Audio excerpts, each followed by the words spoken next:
My mom was ignored in the school moms group chat, so I created a fake profile just to see what they were saying about her. She always tried to be nice, but her messages were left unread. Anyone want to help with the school fair?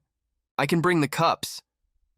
Nothing. One day, I saw her quietly crying while looking at her phone. I created a fake profile to understand why, and what I found were jokes, subtle digs, and a silent competition to look better than the others. But what they didn't know was that my mom was the only one actually making things happen. I never thought I'd end up spying on a bunch of middle-aged women, but here I am, with a fake Instagram profile, pretending to be a mom named Daniela R., with 2 kids and a passion for gluten-free baking, all because of one woman, my mom. Growing up, I never really noticed how hard she tried to fit in. She was just there, packing my lunch, sewing my costumes, volunteering for every single school event, always smiling, always the first to offer help. And the school moms? They were the polished, passive-aggressive type who wore matching scarves and spoke in that condescending tone that made everything sound like a compliment and a warning at the same time. At first, I thought she was imagining things. She'd ask me, "Do you think I'm bothering them?" Or maybe they didn't see my message, and I'd shrug it off. But then I started noticing her hesitating before sending anything to the group chat. I saw how her fingers hovered over the keyboard, how she'd wait, and nothing. No one ever responded. She'd type, "Anyone want to help with the school fair? I can bring the cups. I can arrive early to set up." Not even a thumbs up. Just silence. The turning point came one Tuesday night. I was coming downstairs for water, and I saw her in the living room, lights dimmed, her phone in her lap. Her eyes were wet. She wasn't sobbing, just sitting there quietly, trying not to make a sound. That's when I knew something was really wrong. So I created Daniela R. profile pic, an elegant brunette I found on Pinterest. Bio: mom of 2, plant-based living. PTA: followed a few moms from the group. Waited. By morning, 3 of them had followed me back. By that afternoon, I was in their close friends list. And that night, I finally saw what my mom wasn't seeing. Subtle, cruel things. Screenshots of group chats with comments like, "Guess who volunteered again? She's sweet, but exhausting. I swear she's trying to win PTA president without even running." And they'd laugh, react with emojis, add little jokes about her homemade snacks being aggressively healthy, or how she tries too hard. One mom even posted a blurry photo from last year's fair and wrote, "Guess who brought 200 biodegradable cups but forgot the napkins?" My mom had brought those cups. I felt sick, like actually dizzy. They weren't just ignoring her, they were treating her like a running joke. And yet, she still kept trying. What they didn't realize was, behind every successful event they bragged about, was her. She was the one making the phone calls, staying late, cleaning up when everyone else left. She never posted about it, never boasted. She just did it, because she cared. And now I was watching her heart break in real time, while these women turned her kindness into punchlines. I couldn't let it continue. So I started replying, as Daniela. And things got very interesting. As Daniela, I started small. A comment here, a reply there. Things like, "Oh, I totally agree, some people just don't know when to stop." Or, "LOL, that's classic trying too hard behavior." I hated myself for typing those things, but I needed to blend in. And it worked. They welcomed Daniela like she was one of them. Soon I was added to their unofficial WhatsApp group, the one where they said what they really thought. The group my mom had no idea existed. That's where the ugliness lived. One mom, Annabelle, posted a photo of the sign-up sheet for the school fair and wrote, "Take a wild guess who's already filled in 4 slots." Another replied, "Maybe if we ignore her long enough, she'll get the hint." And yet, my mom, still sweet, still hopeful, was downstairs making handmade signs for the same fair. I couldn't believe how different their world was from hers, from ours. So I started planting seeds. As Daniela, I messaged Annabelle privately. "You know, I think she just wants to feel useful. Maybe we're being a bit harsh?" Her reply, "Don't be fooled. It's all for attention. She wants to be the perfect mom." That's when I realized it wasn't just cruelty. It was jealousy. They didn't ignore my mom because she was annoying. They ignored her because she reminded them of everything they weren't doing. While they posed for pictures, she was organizing tables. While they complained about gluten, she was baking for kids with allergies. She never bragged, but her presence alone made them look lazy. And that, apparently, was unforgivable. So I changed tactics. I started boosting my mom. In the chat, I'd say, Honestly, it's kind of amazing how much she does. Makes the rest of us look bad, lol. Maybe we should be helping more instead of gossiping. At first, they resisted, said I was being too sensitive, but cracks were starting to show. One mom left a heart emoji under a photo my mom posted. Another replied to her message in the official group for the first time in months. My mom smiled that day, just a little, and that was enough to keep me going. I created a second fake profile, this one, Laura G, a quieter mom type, just to nudge the others. I had Laura post things like, "Does anyone know who made those lovely signs for the fair? They're beautiful." And Daniela would reply, "Pretty sure it was Clara's mom. She's amazing." Clara is me, which made Clara's mom my mom. Suddenly people were noticing her, liking her messages, asking her for tips. She didn't understand why the shift, but I saw her standing straighter, humming while she cooked. She thought they were finally seeing her, and for a while, it felt like they were. Until one night, someone posted something that changed everything. Annabelle sent a screenshot of a DM she'd received from Daniela. My fake Daniela. Somehow, she had found me out. My heart stopped when I saw the screenshot. It was my own message, word for word, sent from Daniela's account to Annabelle just days earlier. I had been too confident, too casual. I'd said something like, "Maybe it's time we give Clara's mom a break. She's doing more than anyone." And now there it was in the group chat, exposed, with the caption, "Anyone know who this is? Daniela gives me weird vibes." The responses were instant. "Wait, who is she? She's not on the PTA roster. Does anyone actually know her in real life?" Panic kicked in. I rushed to delete the account, but it was too late. The seed of doubt had been planted, and worse, Daniela had gone from trusted ally to suspicious outsider in a matter of minutes. That night, I couldn't sleep. My thoughts raced with what ifs. What if they traced it back to me? What if my mom found out? What if, in trying to protect her, I just made things worse? But the real blow came the next afternoon. I walked into the kitchen and found my mom staring at her phone again. This time her face was different. Not sad, just confused. She looked up and said, "Did something happen in the moms group?" I froze. "What do you mean?" She showed me her screen. The message read, "Clara's mom, can we talk privately? There's been some confusion and your name came up." It was from Annabelle. I played dumb. Weird. Maybe it's about the fair, but I knew. They were closing in. I wanted to confess right then, but I couldn't. She looked too hopeful. Like maybe, just maybe, she was finally being included, so I waited. Listened through her door as she took the call that night. Heard her nervous laughter, the little gasps of surprise, the awkward silences, then the sound of her pacing. When she came out, her face was unreadable. She said only one thing. "Someone's pretending to be another mom, and they've been defending me." I couldn't meet her eyes. She didn't accuse. She didn't even seem angry, just tired. More tired than I'd ever seen her. The next morning, she left early. Didn't say where she was going. Didn't respond to my texts. All day, my stomach twisted into knots. When she finally came home, her eyes were red. She didn't speak. Just walked past me and into her room, closing the door behind her. I had failed. Whatever respect the other moms were starting to show her, it was gone now, tainted by the idea that she had sent someone to speak for her, that she'd manipulated them. And worst of all, she had no idea it was me. I had done this. Out of love, yes, but still. I had lied, manipulated, and watched her crumble all over again. And then, 2 days later, something happened that flipped everything upside down. My mom received an email from the school's parent board. She had been nominated for Volunteer of the Year. Not by one person, by 7. When she read the email, she didn't believe it at first. She sat at the kitchen table, blinking at the screen, mouthing the words to herself like they might disappear if she said them out loud. 7 people? She whispered. Then she looked at me. Really looked at me, and I felt something shift. Suspicion?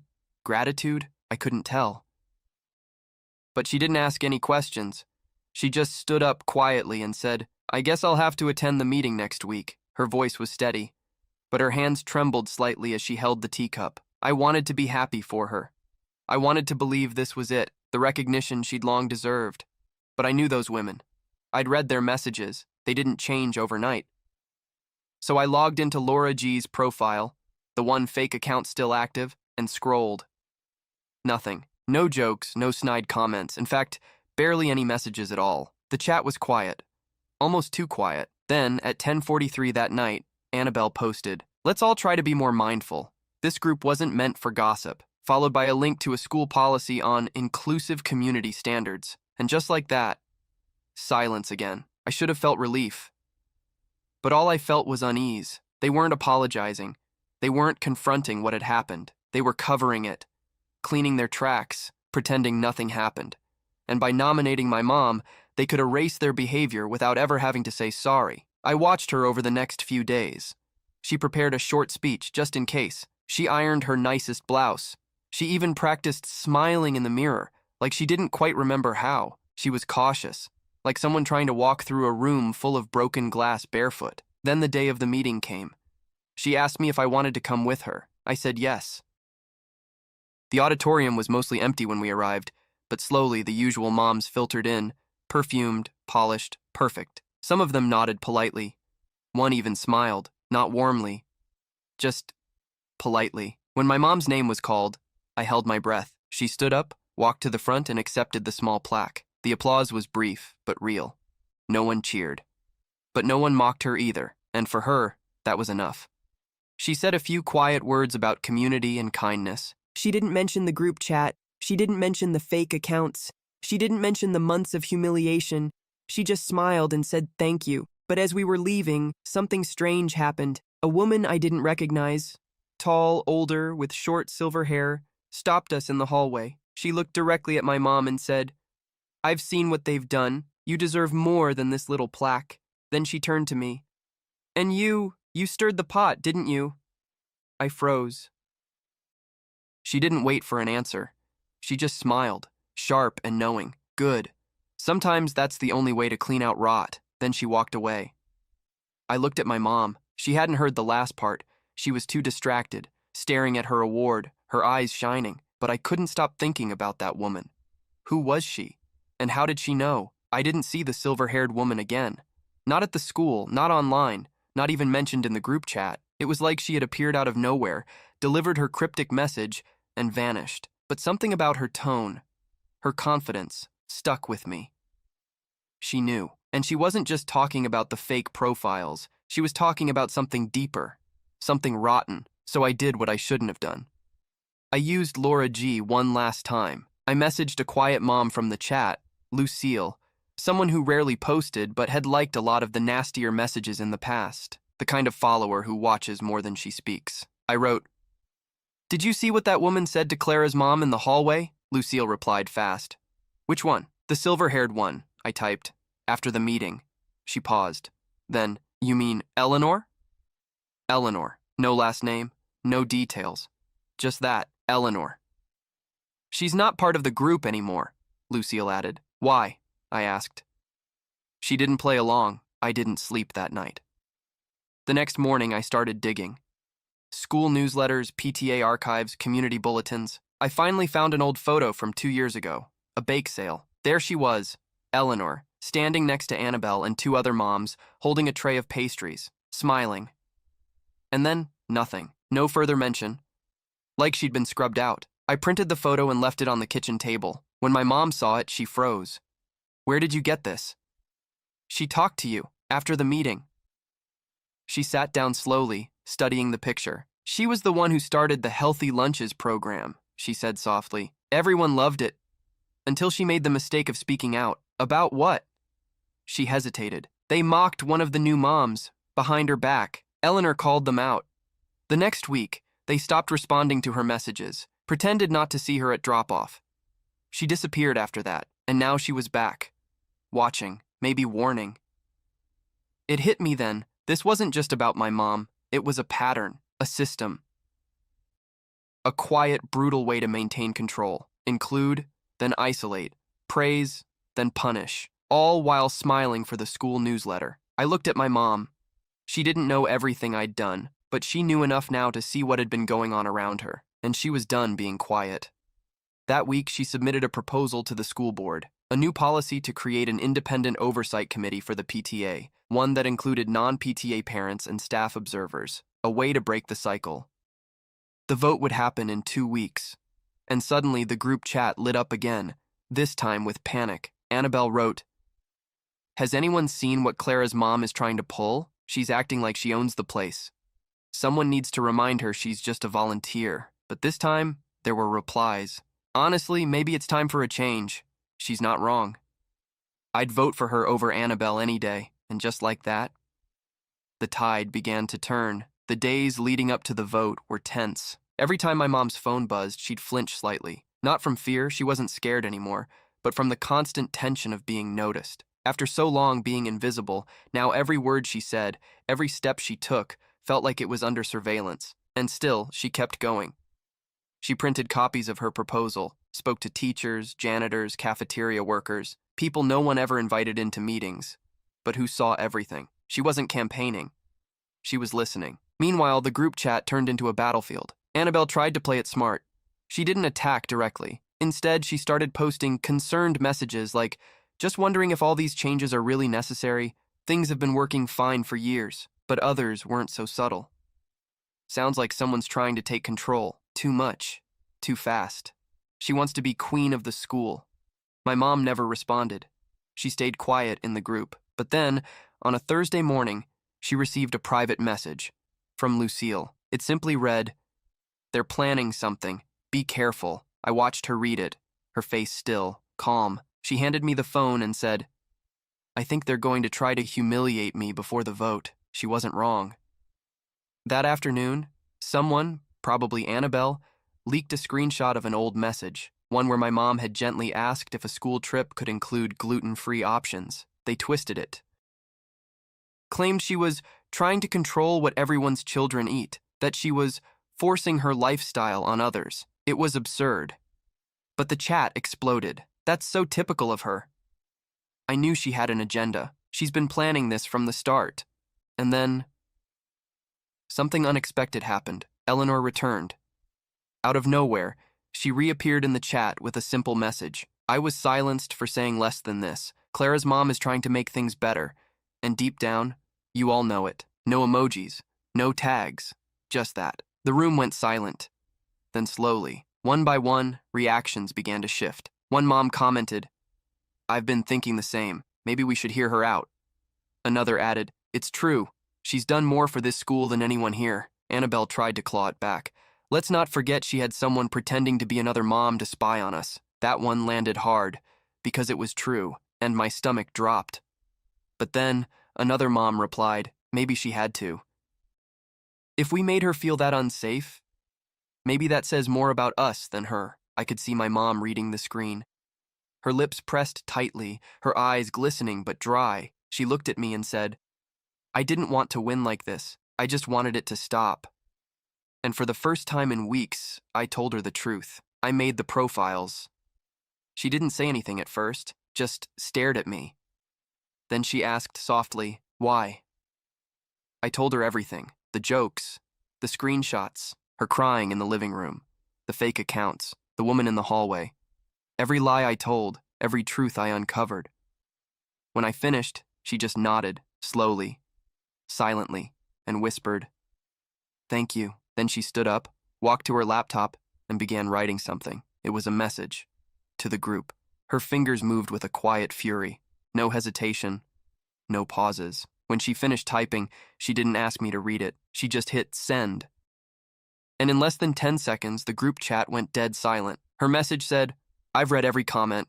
I've seen every screenshot. I know about the jokes, the nicknames, the eye rolls behind my back. I never wanted to be anyone's favorite. I just wanted to help, because I believed that if I gave enough, if I tried hard enough, maybe one day I'd be seen as part of this community. I know someone created fake accounts to defend me. I didn't ask for that. But I understand why they did it. Maybe the question shouldn't be who did it, but why they felt they had to. I'm not angry. I'm just tired. Tired of smiling at people who won't smile back. Tired of working quietly while others use my silence to their advantage. So here's the truth. If you don't want me here, just say it, but I won't disappear quietly like Eleanor. Not anymore. No emojis, no hashtags, no passive-aggressive tone, just truth. I sat across from her, watching her exhale, as if years of quiet hurt had finally left her chest. For a long time, no one replied. Then Lucille sent a single word, respect. Followed by another mom, same. Then a third. I had no idea, I'm sorry. Even Annabelle wrote back, not an apology, not really, but something close to surrender. We all got caught up in the wrong energy. That's on us. And just like that, the room shifted, not dramatically, not with fireworks or applause, but with something quieter and more permanent, acknowledgement. That night, my mom didn't cry. She didn't smile either. She just sat at the table, sipping tea, her eyes distant. I don't think I need to be liked anymore, she said. And I realized maybe she never really did. Maybe she just wanted space to be, without being mocked, ignored, or erased. 2 days later, the school board met. The vote passed. Her proposal for oversight, transparency, and rotating leadership would become part of the school's PTA charter starting next semester. Some called it dramatic. Others said it was long overdue, but none of them could deny who made it happen. My mom, Clara's mom, the woman they used to leave on red. And for the first time in a long time, she walked through the school halls not just seen, but respected. But the story wasn't over, because one morning, a plain white envelope arrived in our mailbox. No stamp, no return address. Inside was a single photo of my mom, standing alone at last year's school fair. On the back, written in delicate handwriting, I never forgot what they did to me. Now they'll never forget what you did. E. Eleanor. She was still watching. I read the message on the back of the photo at least 10 times. There was nothing else inside the envelope. No date, no explanation. Just the photo. My mom, in the middle of folding chairs, surrounded by decorations she probably put up herself, completely alone. And yet, she looked strong in it. Tired, yes, but proud. I handed the photo to her. When she saw Eleanor's handwriting, she closed her eyes for a moment. Then, very softly, she said, "She was always braver than the rest of us."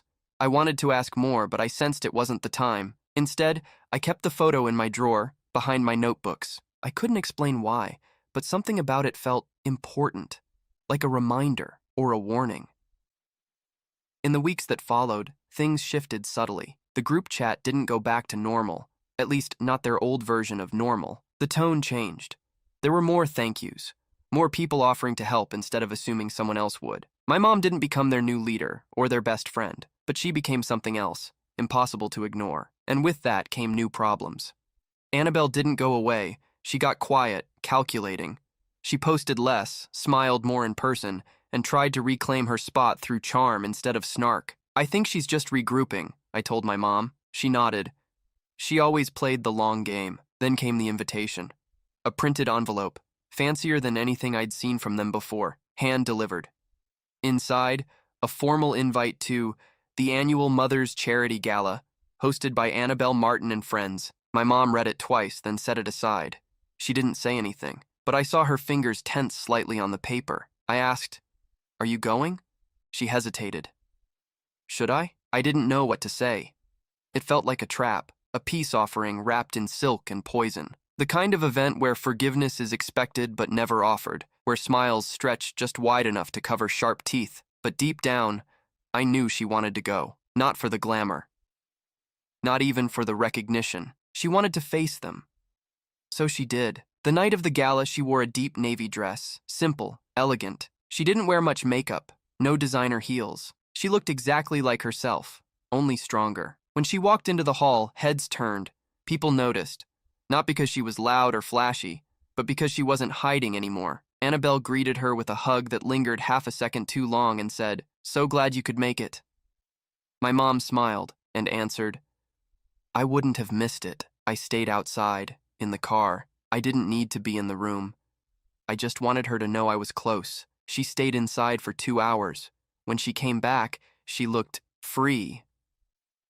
"I think," she said, closing the door, "that was the last time I'll ever have to prove myself to them." I thought that was the end. But the next morning, another envelope arrived. No return address. Inside, a second photo. This time it was Eleanor, standing at the same charity gala 2 years earlier, alone, and written on the back, "I walked out that night and never returned. You walked in and changed everything. E." That second photo hit differently. Eleanor wasn't looking at the camera. She was looking slightly off to the side, like she had just decided right then and there that she was done, not defeated, just finished. The kind of quiet exit that most people miss, until years later, they realize something's missing. And now here we were, years later, and Eleanor was watching again. That night, I asked my mom directly, "Do you know why she left? I mean, really left?" She was silent for a while. Then she said something I'd never forget. She didn't leave because they were mean. She left because no one stood up for her, not even me. I stared at her. I was afraid, she continued. Afraid that if I defended her, they'd turn on me next, so I stayed quiet. And that silence haunted me more than anything they ever said. That's when I understood. This wasn't just about redemption.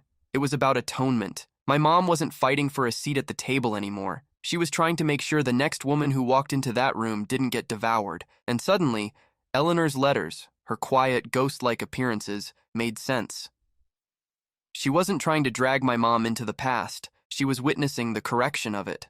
In the following weeks, small but powerful changes began to ripple through the school community. A younger mom, Sophia, who had just moved from Lisbon and barely spoke English, was invited to join the planning committee for the holiday fundraiser. That never would have happened before.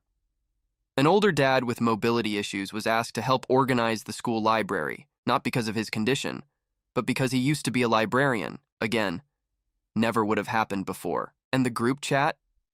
It still existed, but its tone was different. No more screenshots, no more whispered jokes, just real coordination, real effort. It was like someone had opened a window and let fresh air in. Annabelle didn't resist openly, but she began to pull away, subtly, showing up later, speaking less, smiling too much, like she was biding her time or deciding whether to reclaim her throne or abandon the court altogether. I kept wondering, would she strike again? Or had she finally realized the rules had changed? Then, one Friday afternoon, I saw her talking to my mom outside the school gates. From a distance, it looked civil, maybe even warm. But when my mom got in the car, her expression told a different story. She said she admired me, she murmured, almost amused, then asked if I'd consider running for PTA president next year. I blinked. And? She looked out the window, thoughtful. I said no. Why? She turned to me, smiling. Because I don't need a title. They already listen. That night, for the first time in a long time, we ate dinner with music playing. No phones, no tension, just laughter, peace. But I knew it wouldn't last forever, because the next morning a third envelope arrived. No name, no stamp, just one line, typed neatly on the paper inside. She's not done. And neither am I. E. I stared at the note for a long time. It was just one sentence, but it felt like a thunderclap. She's not done, and neither am I. E. I handed it to my mom without a word. She read it once, then again, and calmly folded the paper in half. She didn't look surprised, just ready. What do you think she means? I asked. She didn't answer immediately. Then finally she said, I think Eleanor's warning me, and not just about Annabelle, because things had changed. But only on the surface. The roots were still there. And Eleanor had lived this already. She knew how quickly things could turn, how power didn't fade. It just rebranded itself. So we watched, waited, and sure enough, within a week, it started. Annabelle didn't attack directly. She was too clever for that now. Instead, she began planting doubt in quieter ways, subtle comments at school pickup. It's nice that Clara's mom wants to be involved. I just hope it's not overwhelming for her. Or at PTA meetings. Maybe we should let someone less emotionally involved handle this task. And she smiled the whole time, but the message was clear. My mom wasn't stable. She was too intense, too involved, too dangerous, and for some it worked. The tone shifted again. Not a full reversal, but enough to sting. People responded to her messages a little slower, smiled a little tighter. Some even began to say things like, I'm just trying to stay neutral, or maybe there's more to the story than we know. They had forgotten so quickly. Or maybe they wanted to forget, because remembering meant admitting they had been part of it, that they had enabled it, that they had stood by. And now they were choosing comfort over truth all over again. I felt rage building in my chest. I should expose her, I said one night. Tell everyone what she said behind their backs, show the screenshots. But my mom shook her head. No, she said. That would only make me look vindictive. And that's exactly what she wants. Then what do we do? She looked at me with quiet fire. We stay consistent. We keep doing the right thing. And we make sure they see the difference between her and me without a single lie. It sounded noble.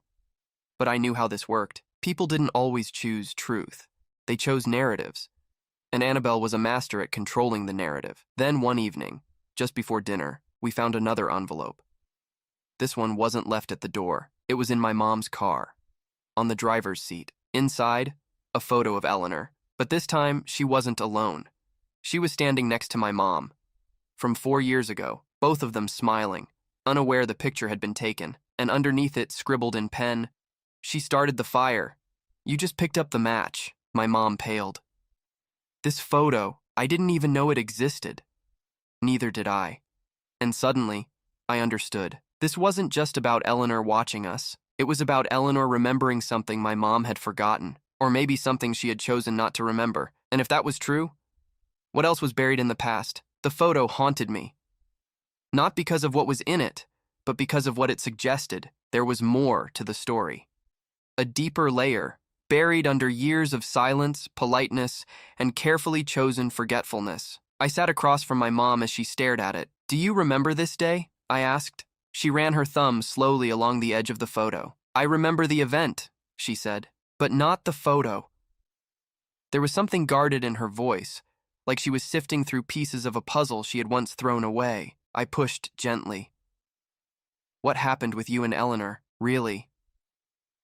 For a long time, she said nothing. Then she looked up at me with a strange mix of guilt and clarity. "She trusted me," she began. "That's where it started. She trusted me to stand by her when she confronted Annabelle the first time." I didn't breathe. "And you didn't?" She swallowed hard. "No. I told her I agreed with her, in private.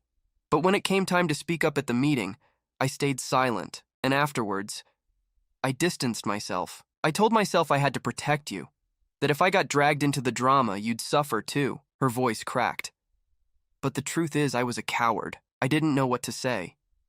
I had spent the last few months watching my mother become someone powerful, someone I admired fiercely, and now she was telling me the foundation of that strength had been built on a betrayal. I thought I could make up for it," she continued, "that if I just worked harder, did more, was better, maybe I could forget.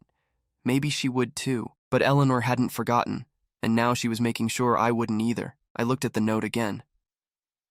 "She started the fire. You just picked up the match." "Do you think she's angry at you?"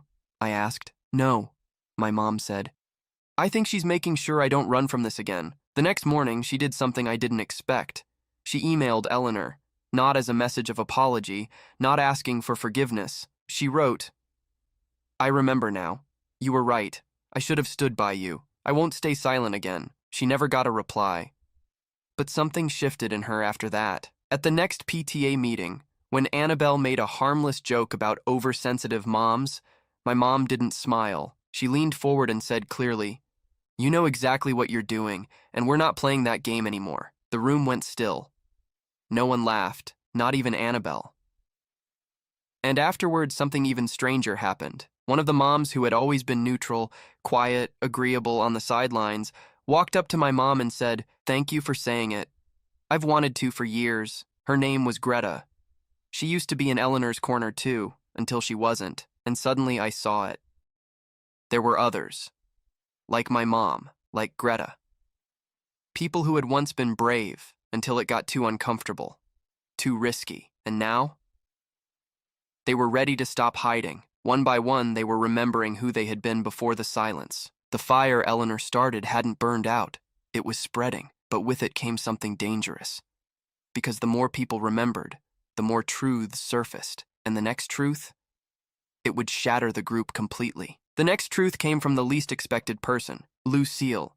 The same Lucille who had once liked every cruel message, who rarely spoke, rarely chose sides, who had always been present but never visible. She messaged my mom privately, asking to meet. They sat at the park near the school early in the morning before anyone else arrived. I watched from a distance, sitting on a bench, pretending to scroll on my phone. Lucille looked nervous, but determined. When my mom came back, she didn't say anything at first. Then she sat beside me and whispered, "Eleanor didn't just leave. She was forced out. I turned to her, stunned. What do you mean? She looked out at the empty playground, her voice low. Lucille said there was a vote. A fake one. A staged PTA vote to remove problematic members. They pretended it was democratic, but the outcome was already decided. Eleanor was ambushed. No warning, no defense. It hit me like a punch. And you didn't know? I thought she left on her own, my mom said. That she got tired, that she walked away. But Eleanor didn't walk away. She was pushed, with precision, with cruelty, and with the silent approval of every mom who sat in that room and said nothing, including mine. My heart twisted. Why didn't Lucille say anything before? My mom hesitated. Because she voted against Eleanor. I stared at her. Why is she telling you this now? Because she's tired of the game. Because she wants to make it right. The fire Eleanor started wasn't just revealing injustice. It was revealing guilt. Lucille gave us more than just the truth. She gave us the paper trail, old emails, meeting notes, even the draft of the message Annabelle had written to thank Eleanor for her service after the removal. Everything was calculated, sterile, deceptive, and now we had proof. I didn't ask what my mom planned to do with it. I knew. The next PTA meeting was packed, more than usual. Word had spread, quietly but widely. Something was coming. No one knew what. But they showed up, even the ones who never did. Annabelle stood at the front, as always, acting composed, performing. But when my mom took the floor, she didn't look at her. She looked at the rest of them.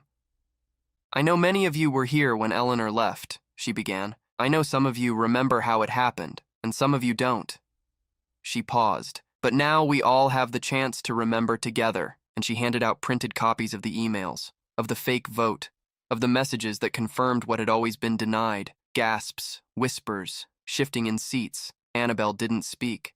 Her face didn't move, but I saw it. The flicker in her eyes. Fear. I'm not here to punish anyone, my mom said. But I think it's time we stop pretending this group was ever about fairness or inclusion. We can either keep protecting what's broken, or we can rebuild. The room was silent. Then Greta stood up.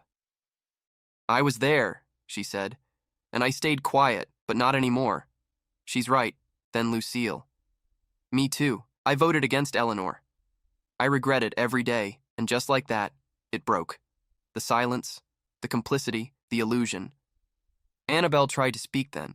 Something about misunderstanding, confusion, old wounds, but no one was listening. Her power had never been about honesty. It had been about control. And now, without fear behind her words, she was just another mom with nothing left to say. My mom stepped down from the front and returned to her seat, and for the first time ever, the room clapped, not out of obligation, but out of relief, because someone had finally said what needed to be said, but just when I thought it was over. Another envelope arrived. This time addressed to me. It was the first time an envelope had my name on it, not to Clara's mom. Not left anonymously on the windshield. This one was mine. No stamp, no return address. Just my name written in clean, looping cursive, Clara. I held it in my hands longer than I should have. The paper was thick, heavy, like it wanted to be opened slowly. Inside, there was no photo this time, just a single sheet of paper. Typed. You wanted to protect her. You created fake profiles, watched them lie, manipulated the liars, and yes, some of what you did was dishonest, but it also saved her. Don't let anyone rewrite that part. She needed a witness. And you chose to see. What your mother doesn't know is this. The day she stayed silent at my final meeting, I saw you watching her. You were young, but not too young. You saw her look away. You saw me cry in the hallway, and something in you broke that day. That break is what made you brave later. Don't forget that, Clara. You come from a long line of women who were taught to shrink, but you were born to take up space. I didn't realize I was crying until my hand smudged the ink. I tried to remember that moment she mentioned, Eleanor crying in the hallway, my mother's silence. My eyes locking onto something I didn't fully understand back then. I remembered shadows, a glimpse of emotion I wasn't old enough to name, and the sharp, confusing ache in my chest that stayed with me long after the school bell rang. She was right. Something did break that day, but maybe that break was a beginning. I showed the letter to my mom. She read it quietly, tears running down her cheeks in silence. Then she folded it neatly and tucked it into her journal, saying only, "She's still teaching us." That night, we didn't talk much, but there was a quiet peace between us, like the space that had always existed, filled with unspoken guilt, protection, pain, had finally been cleared. And for the first time, I saw her not just as my mom, but as a woman who had made mistakes and kept walking. The next morning, something incredible happened. The school principal sent out a community-wide message announcing the launch of a new mentorship program. It would be named after someone who had championed inclusion, integrity, and quiet courage. The Eleanor Brand Mentorship Initiative. I looked at my mom. She looked at me. Neither of us smiled right away. Because this wasn't about celebration, it was about correction. Eleanor would never come back through the school gates, but her name would. And this time, no one could erase it. But as we stood there in silence, I couldn't shake one thought. If Eleanor had planned all this from the shadows, what else had she set in motion? A week passed. The school buzzed with talk about the new mentorship program. Teachers seemed lighter, parents curious, even students started asking, who was Eleanor Brand? The answer varied depending on who you asked. To some, she was the mom who brought fruit instead of cake. To others, she was the woman who disappeared without a fight. But to me, and now to my mom, she was the architect of a quiet revolution, and apparently, her plans weren't done. Because then came the binder. Delivered in a brown paper package, no note this time. Just a single label on the front, to be continued. Inside were pages of notes, detailed, methodical, documenting everything from PTA voting procedures to anonymous testimonials from other parents. I flipped through it in awe. Eleanor had been documenting the school's underbelly for years, and at the very end of the binder was a list, handwritten, mothers who stayed silent, mothers who tried to speak, mothers who still can. Next to each name was a date, some from the past, some from the coming weeks, meetings, events, gatherings. My mom's name was on the third list, next to a date that hadn't happened yet, a school-wide assembly, open forum, 2 weeks away. Eleanor had written, in bold letters beneath it, "Speak. You won't be alone this time." When I showed it to my mom, she closed the binder carefully, like it was sacred. She was building something bigger than herself, she whispered. It wasn't just about our school. It was about every place where women like Eleanor were pushed out, quietly erased, turned into cautionary tales instead of remembered voices. And now, with everything exposed, there was one last thing to do: speak where Eleanor couldn't. That night, I helped my mom prepare her speech. She didn't want to make it about Annabelle, or even about herself. She wanted to talk about the pattern, about how communities pretend to be supportive, but secretly punish the ones who care too much, about how silence isn't always neutral, it's a weapon. And about how sometimes, to fix something broken, someone has to be willing to stand in the middle of the wreckage and say, "This ends with me." The night before the assembly, she placed the binder beside her bag, and then she handed me a letter. Folded, sealed. "Just in case," she said. "In case of what?" "In case I forget how far I've come." The next day would change everything. And I didn't know what she'd say once she stood in front of everyone, but I knew this. Eleanor's fire didn't die. It just needed someone brave enough to carry the flame. The auditorium was full. Not just full, overflowing. Parents, teachers, staff. People standing against the walls, sitting on the steps, whispering to each other. It wasn't just a school assembly. It was a reckoning. When my mom stepped up to the podium, there was a strange silence. Not tense, not skeptical, just expectant. Like the whole room had been holding its breath for months, and no one quite knew what would happen when they finally exhaled. She looked calm. But I could see it, her hands gripping the edge of the podium just a little too tightly, her eyes scanning the room, pausing when they landed on Annabelle. Then she began. Not with accusations, not with names, but with a story. Years ago, I joined this school community full of hope. I wanted to help, to be useful, to belong. But somewhere along the way, I learned that belonging came with unspoken rules. Stay quiet. Don't ask too many questions. Never stand out too much. I followed those rules for a long time, until I saw someone else get pushed out for breaking them. Her name was Eleanor Brand. Some of you remember her. Some of you have tried to forget her. She was brave, and we failed her. Murmurs spread through the room. Annabelle shifted in her seat, but didn't speak. My mom continued. I stayed silent when I should have spoken. I watched her leave and told myself it wasn't my responsibility. But silence has a cost. It protects the wrong people and punishes the right ones. And I see now that communities aren't built by the loudest voices. They're built by the ones who refuse to look away. She paused, then looked up, directly at the crowd.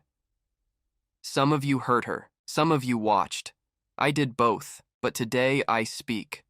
Not just for Eleanor, not just for myself, but for anyone who's ever been pushed aside for caring too much, speaking too loud, or not fitting in just right. The applause started slow, hesitant, then it grew, and didn't stop. Some people cried, some nodded silently, a few looked down, ashamed, but no one laughed, no one scoffed, not this time. After the assembly, people came up to her, shaking her hand, thanking her, hugging her, telling her about their experiences, things they'd been too afraid to say until now. Annabelle didn't speak to her. She walked out quietly, head high, smile brittle. A few others followed her, but more stayed behind. Later that evening, my mom opened her journal and slipped something inside. Eleanor's first note, the one that said, "She's not done, and neither am I." Then she looked at me and asked, "Do you want to hear the letter I gave you yesterday?" I nodded. She unfolded it. It read, "If I ever forget what I've been through, remind me. If I ever doubt myself, believe for me. If I ever go silent again, speak louder. And never let anyone convince you that kindness must come quietly." She folded it again, placed it back in my hand, and smiled. That night, we sat together at the kitchen table. No tears, no tension, just peace. Eleanor's fire had found a new keeper, and this time, the flame wasn't going out.